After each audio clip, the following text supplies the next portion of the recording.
Hi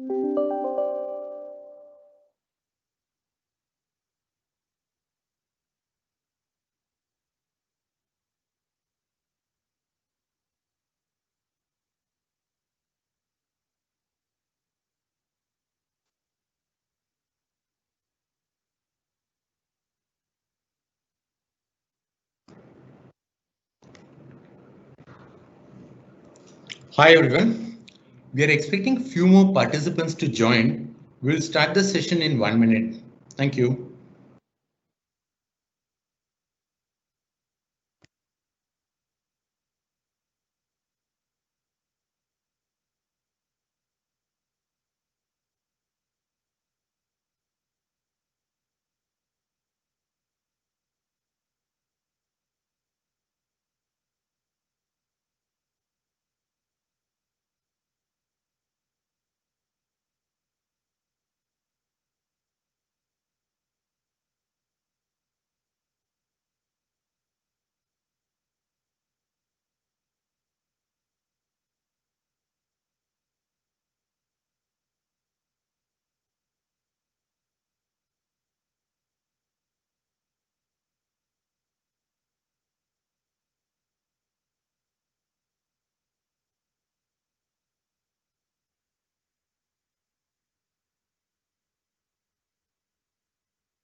I can see people are still joining. Let's wait for 1 more minute and then we will start the session.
Okay, we will start the session now. Good afternoon for India. Good evening for others who have joined from APAC and good morning to those joining from Europe. We are happy to welcome you all to today's session on rural evolution in India. We have 45 minutes for this session. Please use the Q&A window to post your queries. We will address them during the Q&A time towards the end of this session. Before we get started, I wanted to provide you a context as to why we are currently talking about rural opportunities in India. If you look at it, in a country like India, the true potential that it holds cannot be measured accurately without understanding the consumers who are residing in these small towns, what we call as rural India. Not only from understanding the consumer behavior perspective, but also the environment in which they exist, their social fabric, and their interactions with channels, be it online and offline channels. So through this session, we wanted to give you a perspective on the changes that is taking place in these small towns and rural markets. I'll introduce you to the panel of speakers today. So we have three speakers today in our session. To introduce myself, I'm Bhaskar Kanagaraju. I lead the Ipsos Growth Advisory Practice in Ipsos India. So we do work with companies, primarily supporting them on their growth initiatives in urban and rural markets. I have with me Pallavi Mathurlal, client officer who manages the client relationships in Mumbai region, and Neetu Bansal, the client officer who manages the relationships in the Delhi region. They do work, of course, with clients across sectors. So in today's session, we will be covering three key topics.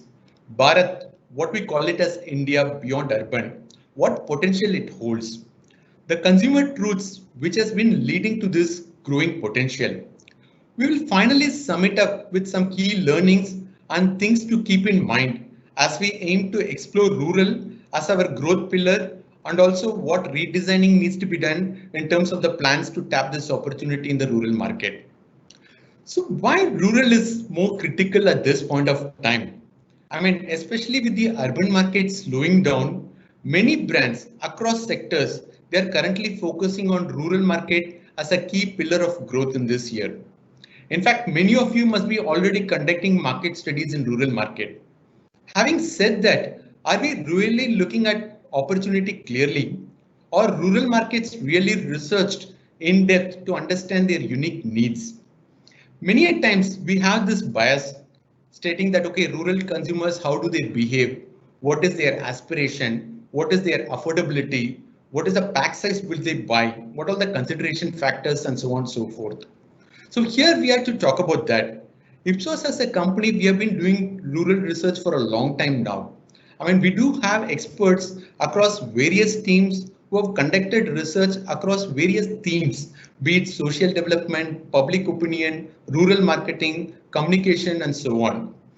What we have noticed, especially in this year, is we have seen many clients, again, coming from across different sectors, those who have shown interest to conduct research in rural markets.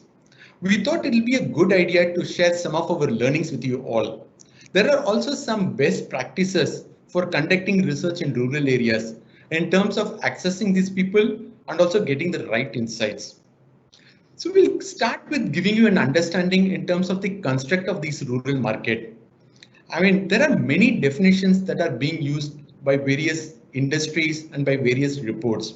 I mean, the definition used by an FMCG, what they define as a rural market is quite different from what you might be seeing it in an automotive industry, or for that matter, in e-commerce or a consumer electronics industry. We will explain the definition that we have used for this webinar. We have referred to the Reserve Bank of India definition. The reason why we refer to this is more reports when it comes to consumer spending, when it comes to consumer incomes in these rural markets, they pretty much rely on the RBI definition.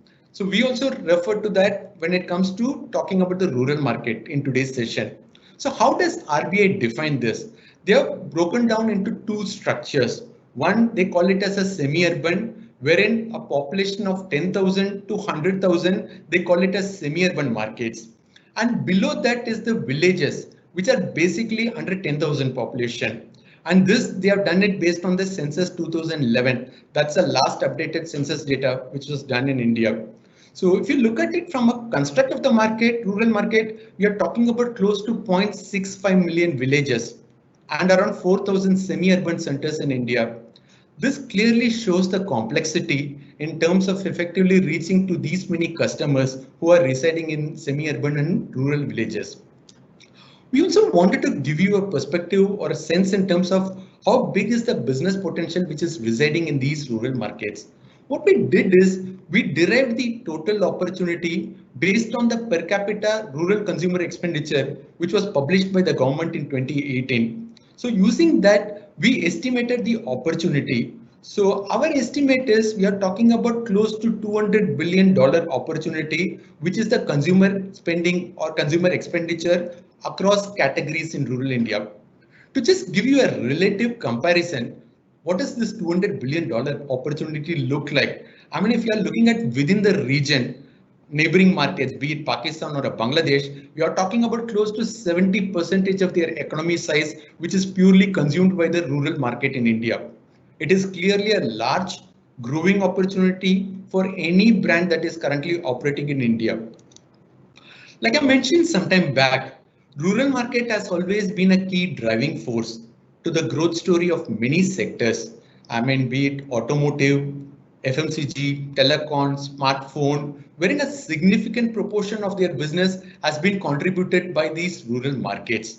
To give you some fact, I mean, if you look at automotive, specifically in the two-wheeler segment, almost 50% of the two-wheeler vehicle sales is coming from these hinterlands or these small rural markets, especially in case of like entry-level bikes. And if we talk about the FMCG segment, 35 to 40% of the industry revenue comes from the rural India. And for some of the companies, FMCG accounts for almost like 50% of their revenue. And talking about the telecom segment, especially with the growth in number of subscribers and the smartphone penetration which has happened in the last couple of years, telecom operators are really betting big on the rural markets. Not only for voice, we are also talking about the data consumption. I mean, we are seeing a lot of traction when it comes to internet usage in the rural market. So there has been a slow transformation that was happening in the rural market over the last few years, which has triggered this consumption story in rural market. Because whenever we talk about the India growth story, we talk about the urban phenomena. So, but nevertheless, there was a transformation which has been happening. It's only during this pandemic it has got noticed and many people have started writing about it. But if you look at the last 10-year horizon, it has started with the improvements in the household infrastructure in terms of where these rural consumers they live and how they live. I mean, if I have to talk about specific areas like electricity access, LPG connection, concrete houses, there has been a tremendous improvement in all the three areas. Why did we pick up these three aspects? Let me explain it to you. I mean, when we talk about women who have LPG connections in their home, they spend relatively less time now cooking for their household, which actually frees up her time to do other things or probably even take up jobs to support her family.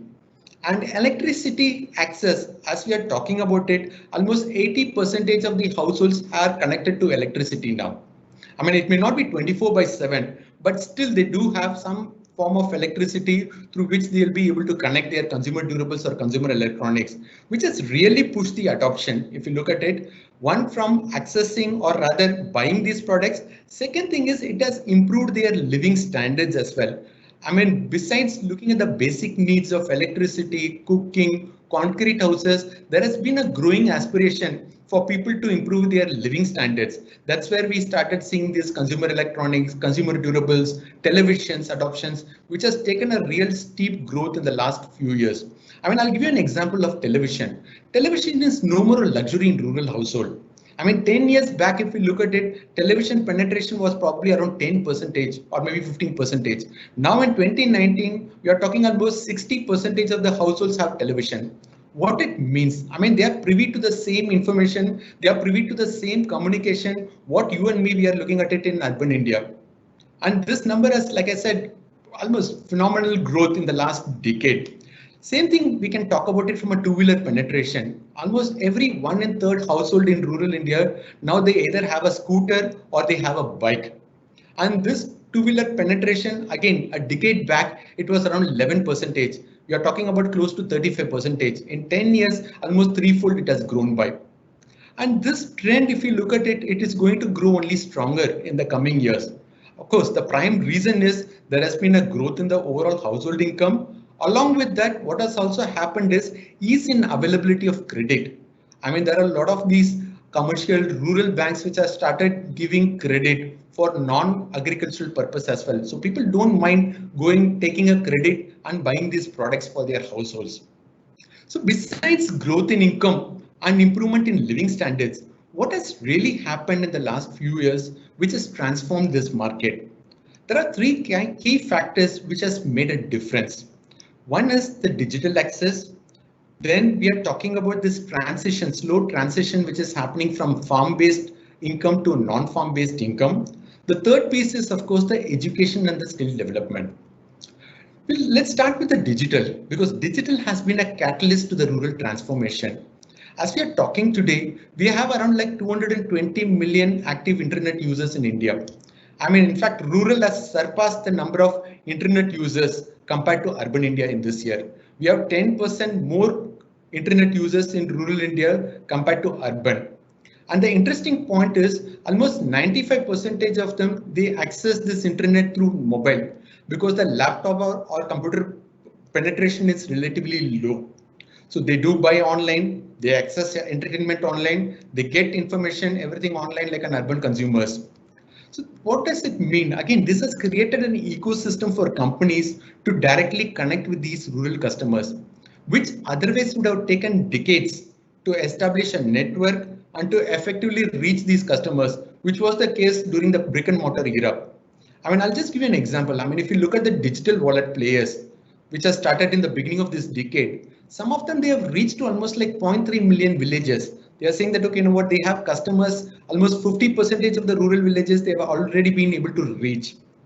And that's from a customer point of view. If you talk about the merchants, they have onboarded close to 3 million merchants from these small villages who have started accepting digital payments, which is again a phenomenal growth. If we talk about it in like 5 to 6 years, the way that they were able to ramp up and the way they were able to go and reach to these nooks and corners of these villages. Before we talk about the trend towards non-farm income, I wanted to touch upon this education and literacy because I feel that these two are kind of interlinked, which has led to this growth to non-farm income. I mean, if you notice the education and literacy, there has been a rising trend as well as importance for kids to get educated in rural India. I mean, I'll give you a surrogate. I mean, if you look at the enrollment rate, gross enrollment rate for higher secondary schooling, where we talk about kids who are in the age group of 17 to 18 years old who complete their higher secondary schooling in rural India, almost two-thirds, those who are eligible or those who can attend that higher secondary, 70% of them are currently doing the higher secondary school, including both the genders. What does it mean? I mean, these kids who are going to pass out from this schooling, they are not going to go back to agriculture. They do not want to go and work in the fields. They are looking for better avenues. Either they wanted to take up a job in an organized sector, in a government sector, or for that matter, even they wanted to start something for their own, I mean, their self-employment. And even when we are talking about the self-employment, these micro entrepreneurs who used to start their own establishments or they used to manufacture something at their own end, they used to primarily rely on their neighboring markets to sell it, or they rely on agents to sell it to the nearby markets. Thanks to the digital connectivity has helped them on two fronts. One, it has helped them to give credit linkages. They are able to directly link it to the banks. They are able to avail credit and expand their businesses. Plus, it has also given them the market linkage, which has enabled them to sell their produce beyond their nearby markets. All this has contributed to the growth in income profile. I mean, it's no more just an agriculture, which is the chief wage earner in a rural market. That mindset has completely changed now. And it's going to only change further as we see more and more people are getting educated, they complete it, they want to explore other avenues. Of course, when we talk about the consumers section, we will dwell more into this and from a consumer lens perspective as to what consumers are talking. So clearly rural economy is getting a lot of attention. Probably one of the reasons is this year rural economy has been outgrowing urban India because of one limited impact of pandemic. And also if you look at it from a macroeconomic factors, there are few things which have worked to their advantage. I mean, we had a good monsoon. This year, India witnessed a good monsoon. The good monsoon translated into a bumper crop. And besides this, if you look at it, there is this government-sponsored rural employment guarantee programs and the government stimulus package, which was announced during the lockdown. So all this has contributed in increase in spending, and it has basically put more money into the rural consumers' pocket. So that has led to the growth in consumer spending.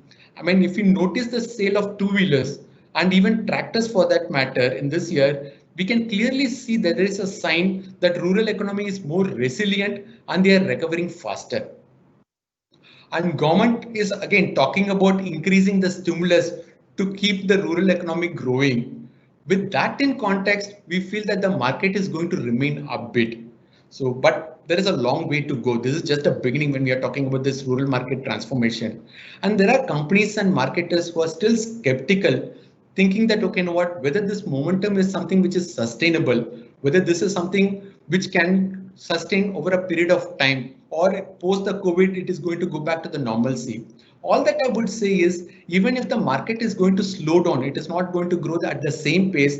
Looking at the sheer size of the opportunity, it is critical to understand the rural market dynamics so that we can redesign our plan to target these customers.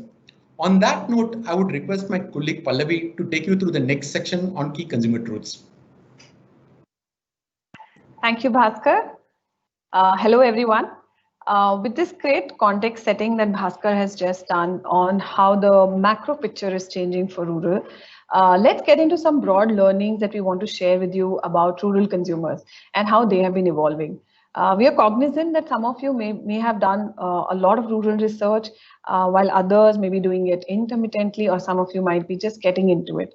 Our attempt today is to highlight some key truths, consumer truths, and show you some shifts that are happening, which are bringing us opportunities, and which will help you as marketers to tap into the growing consumer aspirations. So let's start with what we all consider a base assumption. While we know that agriculture is the backbone of the rural economy, like Bhaskar highlighted, there is a lot that is happening as far as earning livelihood is concerned in the rural areas. Of course, in some areas, the contribution of agriculture is as high as 70%, while in others, it is much lower. So at an overall India level, 23% of contribution towards a monthly income is linked to agriculture. And when I say agriculture, it means cultivation, livestock farming. Those are the two key things under that. Linked to agriculture is also the labor which works in agricultural fields. Uh, but if we look at just the agricultural households which we've highlighted here, we see that they have only 43% of their income from agriculture, and the rest is supplemented by other means. So if these households, majority of the households are earning from both farm and non-farm related occupations, what are these other means? Well, after agriculture, the big ones are construction, manufacturing, and retail. And as a result, there are more sources of income, and this is leading to the household incomes also going up. Every member of the family is contributing, where women are stepping out of the home. They may be, going to teach. They may be working in shops, and even if they are working from home, they are embroidering, they are stitching, beady rolling, working on the looms. There are so many occupations that they are currently involved in, which are contributing to the income. In many villages, we see a feminization of agriculture. So this is where, the men folk leave the villages and go and settle in the cities, earn and send monies from there. What happens is that the women are picking up the responsibility of agriculture back in the villages. And as Bhaskar mentioned, for the youth, the appeal of agriculture has gone down. It's no longer, an occupation that gives any kind of status. And so the youth are looking at other avenues, whether it is setting up their shops, other entrepreneurial ventures, or even taking their bikes and going to nearby towns and working as Swiggy and Zomato delivery boys. They also look at being school teachers in their villages or beyond, taking tuitions, looking at private jobs, say in banks. Everyone is actually grabbing the opportunities that they can, and all together they are increasing the disposable income, and personal discretionary income. So with incomes going up, how are they spending it all? So, Roti Kapda Makan is very old. It's probably Roti Kapda Makan, TV and mobile for some years now. You can only imagine that this essential or the core that we are talking about is only increasing further. And a look into this aspirational core is really quite revealing. So let's do that. So the core aspirations are extending. If you look at smartphones and bikes, these are big aspirations for the youth. Rural India in 2018, as per 2018 figures, had already reached a penetration of 25% for smartphones. And the study claims that the rural consumers are spending almost the same percentage of their budget on mobile phones as urban residents. So they're not so different from us. Bhaskar did mention digital as one of the key transformation factors, the catalyst for rural India. And indeed, we see how smartphones and internet accessibility is really changing the game. A look at the household products. There are more products that are coming in as per the core aspirations, where you have refrigerators, you have mixies, coolers, even ACs. This will of course differ as per the prosperity levels of the states or the areas that you're looking at. If you look at women, the grooming, beauty products, even for men, grooming products, these have increased. And of course, they're using, shampoo sachets, but they're also using some brands that we wouldn't associate with rural. We met a few people who, they even talked about using brands like Dove. Kids' education is another fix in the core. Earlier, it was, where if the family was facing a financial crunch, the kids would be pulled out of school. But that's no longer the case. In fact, they look at enrolling them in private schools, in English medium schools, even sending them to boarding schools. And tuitions are also added on as a monthly expenditure. So what is leading to all this? Well, reverse migration has been the most recent phenomenon, and you can imagine how the consumption and demand pattern has changed in rural when all the many migrants have moved back, and they have taken the demand of those same products and brands that they were used to in the urban areas. Youth are more educated, more aware, more connected. They're more exploratory in what they want to do. And all this is leading to growing aspirations for themselves. And they're quite different from what was earlier. Their self-identity is defined differently. The products and the brands and the experiences that they seek are giving them a very different perspective. Women have come of age, so to speak. They are also more aware and educated. The internet usage by women is still lagging far behind men, but they have become more aware of what's happening. In fact, they are trying to use that awareness and the level of that they have evolved in gaining some independence and respect within the family.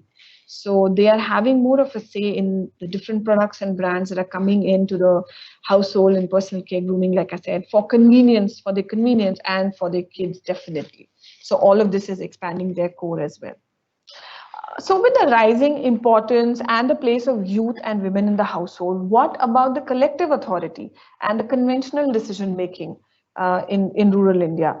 Well, let me reiterate that this isn't uniform in all the states, but with the factors that we have outlined, there are shifts, and with different speeds these shifts are happening in different parts of the country. A lot of this depends on what is happening around people. If there are progressive actions and they find support, they collect some momentum and progress does happen. But if the support is lesser, the progress is lesser. In any case, let's take a look at how this picture is changing in different parts of the country.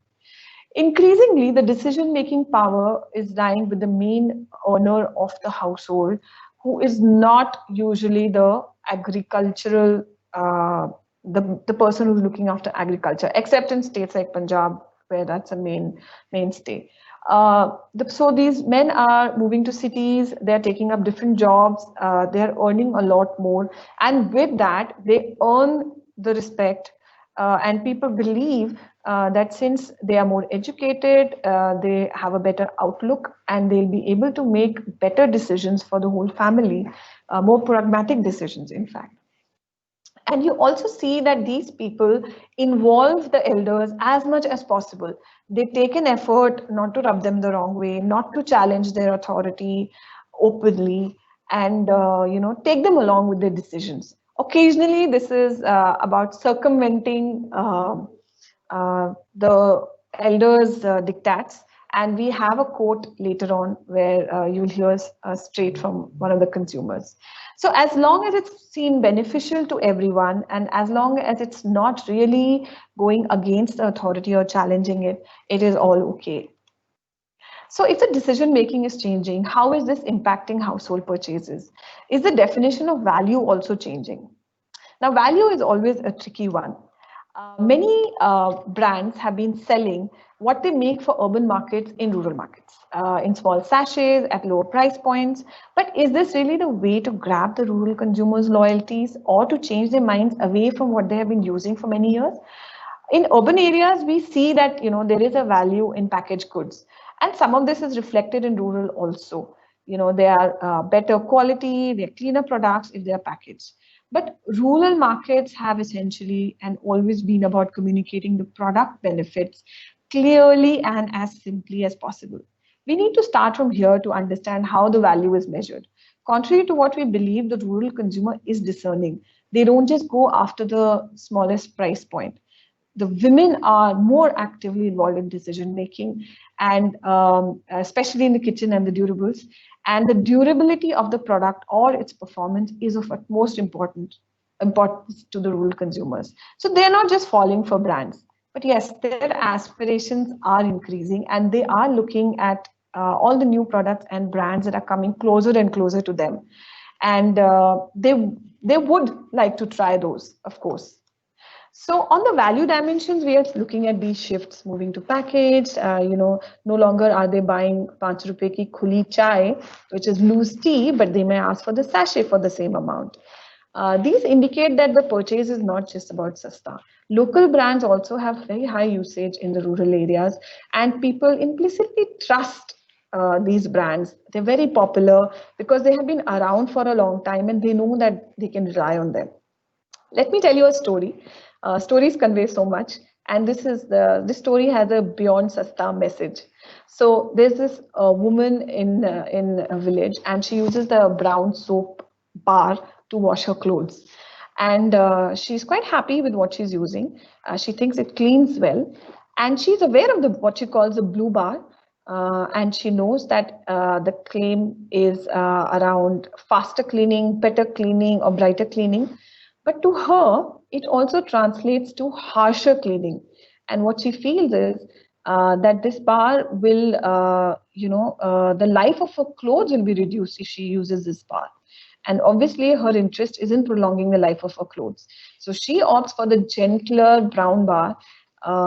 And is not using the other bar. This is just one example, one story where you see a different manifestation of the benefit that they are looking for. Sure, they want to clean their clothes, but the manifestation is slightly different. And going forward, you will see in the video that in a 16,000 town, there's a consumer who's using liquid detergent, which we might think has very low penetration and is quite a premium urban product. Clearly, they're using it because it's important to them and they are seeing value in an expensive product as well. So the value dimensions really need to be explored more for rural. This whole cocktail of the development of the macro factors that we've been talking about, of a people who are exposed to the outside world, they are aware now, they have disposable incomes, they have products and brands which are coming within reach. This mix is important to understand and make sense of, and this would differ by categories as these would evolve differently as well. As the needs and wants grow, it has impacted different sectors. So have we really explored all this in detail? And do we know about the consumer drivers and motivators for rural consumers enough to understand what will make them switch or to try a brand? So with increasing availability and awareness, rural consumers are also choosing to buy what is available nearby. And this has really been this is really thanks to COVID. They don't want to go out of the villages. They're not traveling to nearby towns. They're choosing to buy things that are available nearby. In fact, this reduces their expenditure in the travel. This reduces the time spent. And they are looking at their shops in their markets and their villages to purchase. And wherever logistics allow, in fact, e-commerce is also a channel that is getting explored, especially by the younger generation. So maybe the new channel initiatives that we have been hearing, like the CSC, the Common Services Center, the Grameen e-stores, which also encourage village level entrepreneurship, or the Me Store on Wheels, which is reaching right to the end of the villages, will be something that might work. We'll have to wait and see. But this is an exciting space in terms of channels right now. And so we come to the digital platform. That has been the underlying theme, and that is empowering the consumers and widening their horizons and their aspirations. We've all heard of the 3 V's, the voice, vernacular, and video. And really, the voice and video are helping consumers, rural consumers, leap over the barriers, literacy barriers, that the chat and text couldn't do earlier. And as I mentioned, smartphone penetration, of course, is 25% or more now. And rural India internet users have surpassed the total number of urban internet users. But of course, there is so much headroom for growth in rural.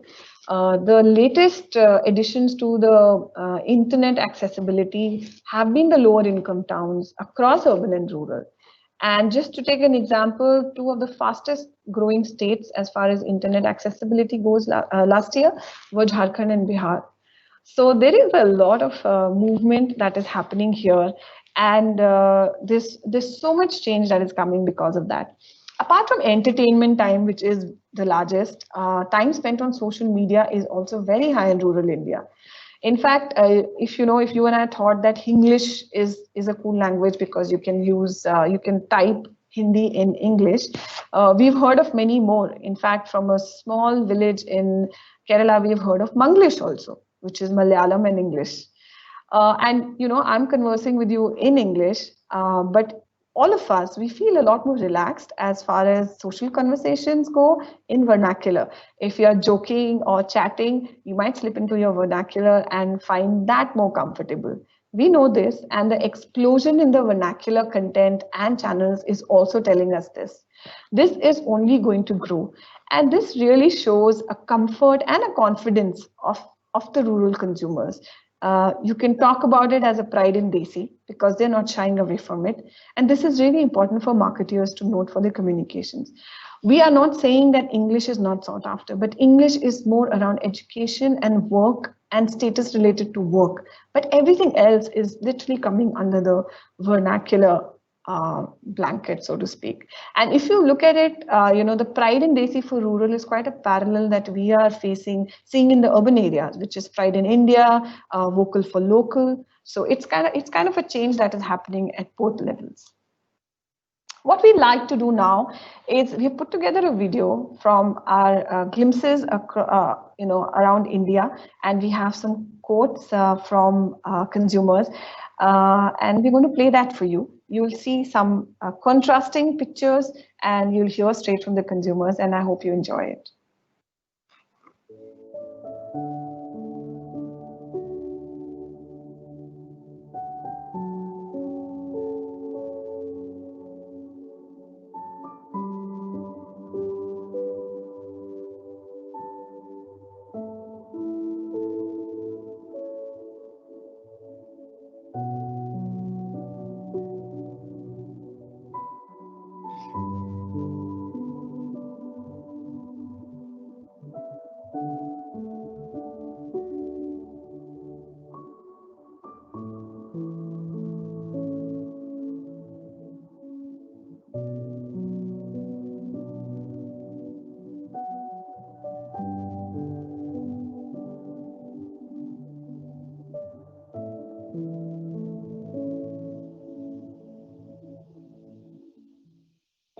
%, खेती पर निर्भर करता है. काही काहींचे tractor असतात, ते tractor वगैरे भाडे वगैरे देणे, जसं की MIDC कंपन्यांमध्ये कामाला जाणे. MIDC म्हणजे ही शहर में चले गए, वहाँ करें, यहाँ से अच्छी प्रॉफिट, वहाँ अपना चले गए, कुछ भी करने लगे. कोई दुकान पे जा रहा है पड़ोस के शहर गांव में, बाकी कुछ गांव में दूध उत्पादन करके बना लिया पैसा. पहले बैलों से जुताई होती थी, तो तब उस समय मशीनरी नहीं थी, तो बैलों से जुताई होती. अब ट्रैक्टर से जुताई होने लगी है. पैसा हो गया थोड़ा बहुत, तो फिर घर बनवाया गया. फिर जिनके पास सरकारी शौचालय नहीं मिले, तो अपने लिए शौचालय बनवाए. हाँ, शौचालय बनवाया. जैसे मोबाइल का है, मोबाइल का खर्चा हर महीने का जो रहता है वो है. तो नया मोबाइल लेना है तो वो भी खर्चा उसका है. हम इंटरनेट वाले खर्चे की बात. ट्यूशन की फीस पहले ट्यूशन सिर्फ पढ़ाई स्कूल ही जाते थे, अब तो अलग से ट्यूशन की फीस भी देनी है.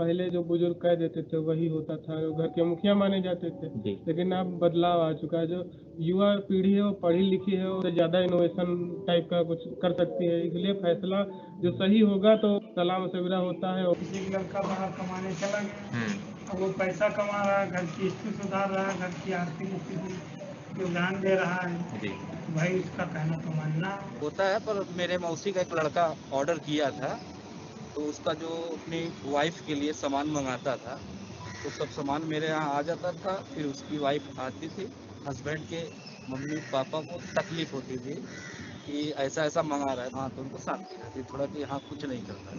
पर्स, मोबाइल और बाकी उनकी कोई फेस वॉश। সোশ্যাল অ্যাপ আছে হোয়াটসঅ্যাপ, ফেসবুক, টুইটার এগুলো ব্যবহার করে এবং নলেজেবল অ্যাপ যেমন ইউটিউবের মাধ্যমে তারা নলেজ নিতে পারছে। যেমন শপিংয়ে যেমন শপিং করতে যাচ্ছেন অ্যামাজন, ফ্লিপকার্ট, স্ন্যাপডিল এই ধরনের শপিং কটা অ্যাপ আছে। ব্যাংকের কোনো কাজ হলো আমরা বাড়ি বসে অনলাইনের মাধ্যমে করে নিতে পারছি, গ্যাসের কাজ হলো অনলাইনে করে নিতে পারছি। এখন সব থেকে বড় জিনিসটা হচ্ছে পুরো বিশ্বটাই এক জায়গায় এসে গেছে এই অনলাইনের মাধ্যমে।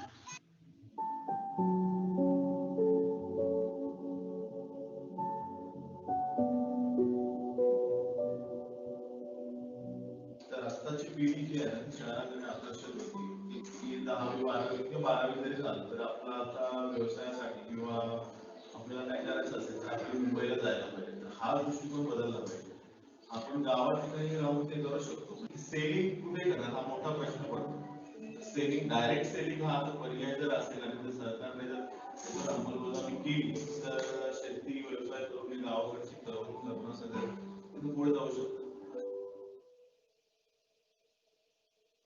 So I hope you all enjoyed that. That was straight from the consumers, and in the end, there was a message from a youth who's currently in the village, saying that rural now holds so much opportunities, especially after getting sensitized to the COVID situation, and he's recommending that youth stay in the villages because of those opportunities. So what I would like to do now is to hand over to Neetu, who will talk about how this, what are the implications, and then she will talk a little bit more about the research, rural research tenets that we can put into place to ensure a good rural research.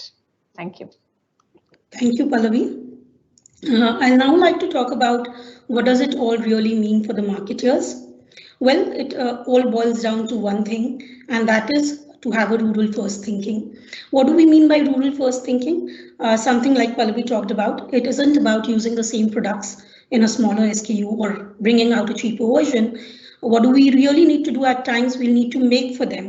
It's about adhering to the fundamentals of marketing, understanding their needs, their unique needs, catering to them, creating for them, communicating to them in their own language, with situations that they can relate to. And yes, we all know making it convenient does work. Ensuring accessibility is a hygiene which we cannot skip. It's similar to how many of our global players have found success in India. They found success by creating India first products, and now much more by going hyper local, understanding the many Indias that exist, and then creating products for the sub-states. The same applies to rural India, and we don't need to wear rural first thinking to make it work for India. We've often observed that it does mean that we do need to immerse in rural as a culture. We need to understand the mini culture that it is, and it does need to be completely understood. A good rural researcher, like we say, is not one who goes and finds the answers that he sought out for, but he often comes back with a lot more understanding by understanding it in entirety, and often links it back to a core insight.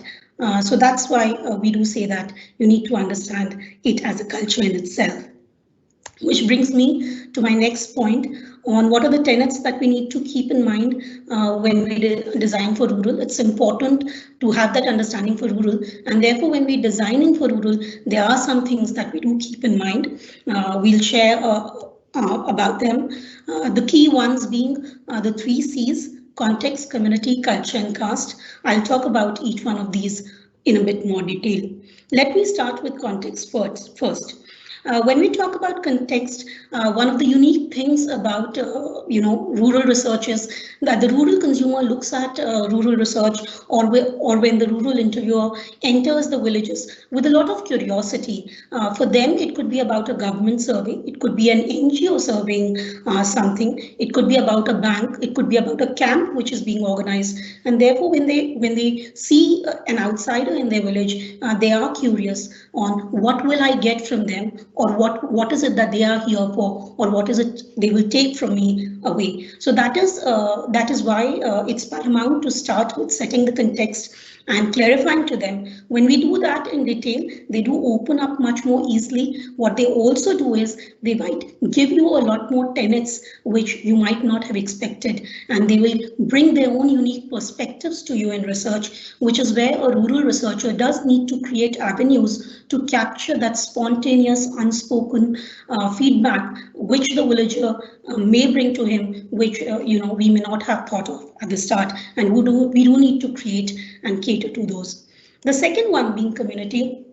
Pallavi spoke about how the person is not operating alone. It is an all ecosystem, and we do need to understand that ecosystem. In urban, we often start our researches with understanding the household or the individual, and that's the starting point. But in rural research, whatever the survey may be, it is very important to understand the user and his ecosystem, and it's not just about his immediate family or her immediate family.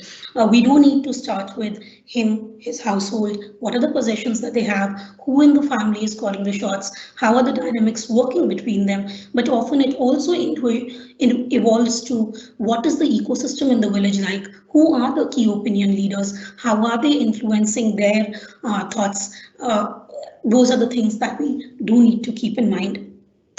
And last but not the least is culture and caste. Of course, social mobility, the norms need to be catered to. We do not want a situation where we break any of those norms. So some of the practices of who we're interviewing, the culture, and all of those need to be keep in mind.